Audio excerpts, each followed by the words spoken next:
Performing a complete renovation or overseeding of your lawn can make a large difference in the quality of your turf. Seeding your lawn can seem intimidating as there's a lot to consider, but this video will take you through that process. One of the first things to be mindful of is the time of year. Living up north, there are not that many weeks in the year when seeding your lawn is ideal. The two best times of year to seed your lawn are in the spring or fall. Even then, finding the right window during these two seasons can make or break a seeding project. In the spring, you want the soil temperature to be 50 degrees and rising. There are a couple of ways to check your soil temperature by either using a meat thermometer or checking the online greencast temperature tool. Or if you live in a rural area, just wait until the farmers start planting their corn and soybeans. Ideally, you want air temperatures between 60 and 75 degrees. One thing to keep in mind with a spring seeding is that you won't be able to apply a pre-emergent herbicide. You can apply the pre-emergent herbicide Tenacity or use Scott's starter fertilizer with mesotrione, but that effect only lasts about a month. Come late July or August, and you might be fighting against a heavy case of the crabgrass. Fall is the best time of year for a seeding project as the soil temperature is still warm, which quickens the time it takes for seed to germinate. I usually start my fall seeding project once I see consistent temperatures in the upper 70s.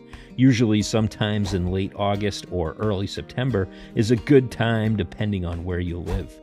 Once you've decided that you are going to do a seeding project, consider the 10-day forecast. I'm always looking for a window where there are no heavy storms forecast or the temperature doesn't jump into a heat wave.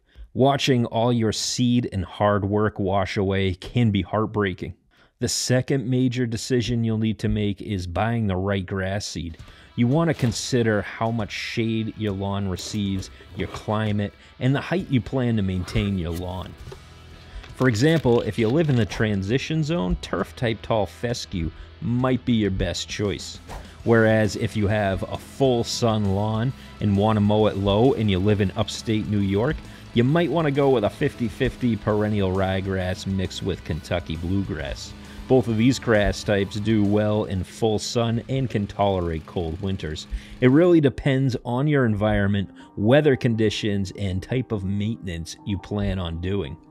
There are some things you want to look for when buying seed. You'll want to buy certified seed that has a blue label, which means the seed you are buying is exactly what the label says it is. Blue Tag seed must undergo a rigorous certification process. Far and away, it is a worthwhile purchase to spend a few extra dollars to buy certified seed. Before you buy the seed, you'll want to look at the other ingredients section. Here you can see how much inert matter is in the bag, and you want that number to be below 3%. The next and most important thing to look for is other crop. You want this to be 0. Since grass is considered a crop, you might get a seed bag mixed with other grasses such as clumping fescue. For similar reasons, you want a label that has close to 0 weed seed. Once you have your seed ready and you've picked a good weather window, there are a few strategies you can use to have a successful seeding. If you're starting from scratch, you can lightly rake in the seed. A good rule of thumb to keep in mind is that the smaller the seed, the shallower it should be planted.